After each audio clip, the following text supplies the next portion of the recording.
Hello traders, welcome back to the channel and I hope you enjoyed the volatility expiry day, right? So this volatility in expiry is nowadays new normal. People are getting used to it, right? But yesterday I mentioned this, that if you think yesterday was tougher, today is going to be tougher, and that is what has happened, right? Because whatever data which is coming out is not on a positive side. Every data which comes out is on a negative side. Plus we don't know what is happening to Reliance.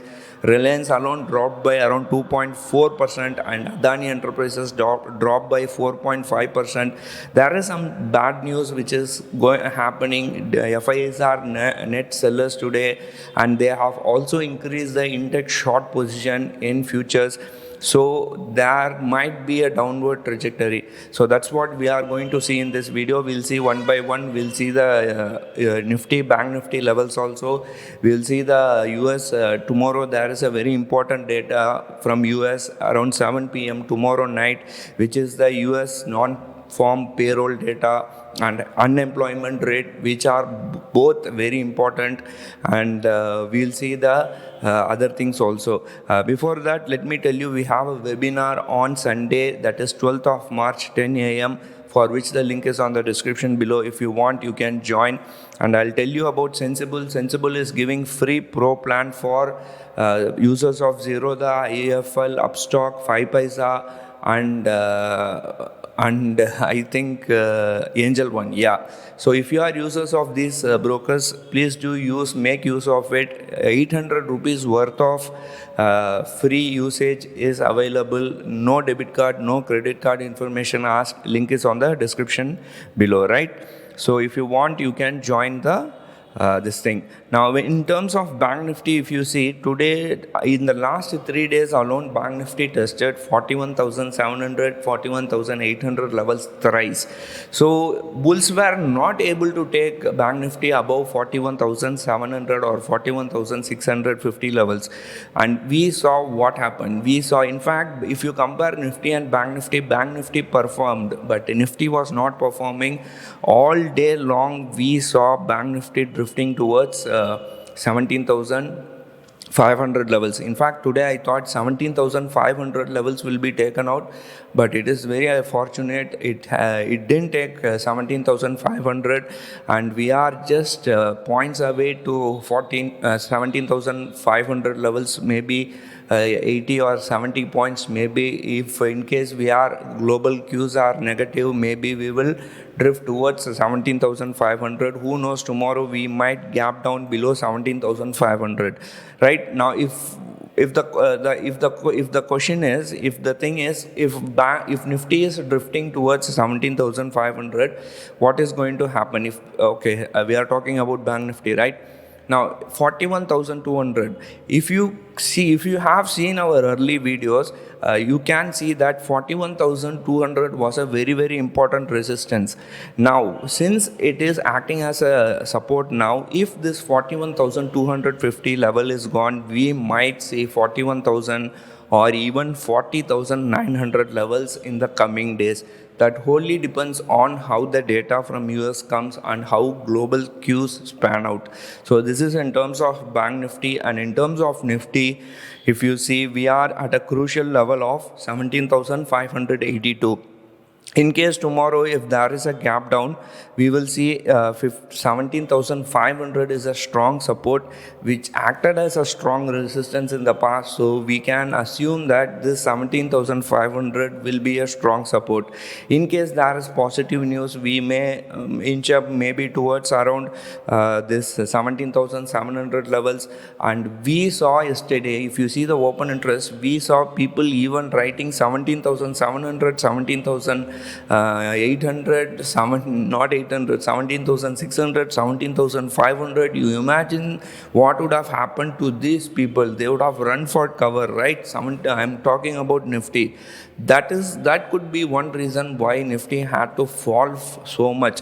From yesterday's high of around 17,800 to around 17,500, 300 points drop in Nifty. So main reason is Reliance and Adani only. In fact, not even Adani, Reliance. Reliance dropped by 2.4%, staggering 2.4%. We really don't know what is the reason. So this could be, Reliance could be one main reason why Nifty has fallen. So in case if we are gapping down tomorrow, I'm sure it is going to gap up above 17,500, and we may try to hold 17,500 tomorrow if we are gapping down. If we are gapping up, we might see 17,700 level, which is also a good resistance. So we'll see how global cues are spanning out. Tomorrow is a major event, which is the US non-farm payroll data and unemployment rate, which is going to be coming out at 7 p.m. Now, I'll tell you what happened last time. Last time, they expected around 400,000 jobs, but it came out to be around 517,000 jobs, which was more than expectation, market expectation.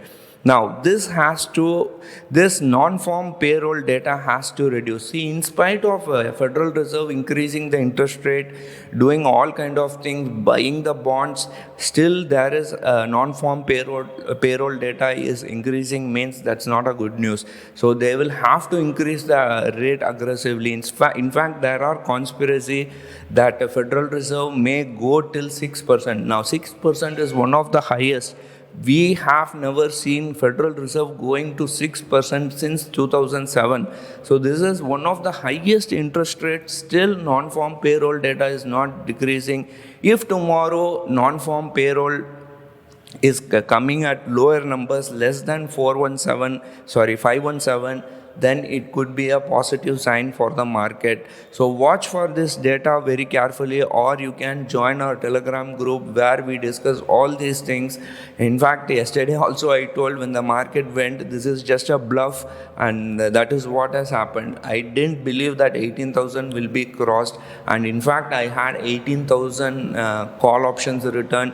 I had 17,800 call option return, which was in a huge loss. Still, I did not square off that position, and today it came into a profit. And another, apart from non-farm payroll data, there is the unemployment rate. See, unemployment rate has to be going up.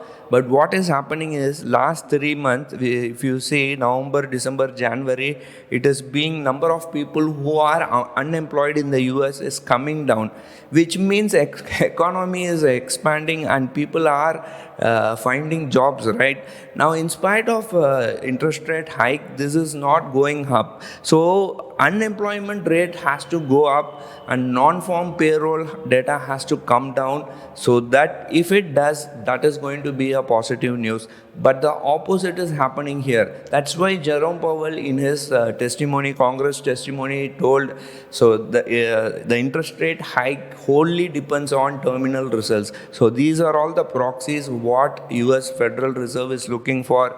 If it is coming negative, we might go on the downside. Federal Reserve will be forced to increase the interest rate. So these are all the points you have to take care when it comes to trading. And remember, tomorrow after our market is closed, tomorrow is Friday, Saturday, Sunday is a holiday, so you will be left out with open position. Make sure you hedge your position properly. And in terms of participant-wise open interest, future index short position, FIIs have increased significantly. So 7th data, if you see, there were 111,000 active contracts in short position, future index short position, that has increased to from 111,000 to 117,000. So that is one thing you have to take into consideration.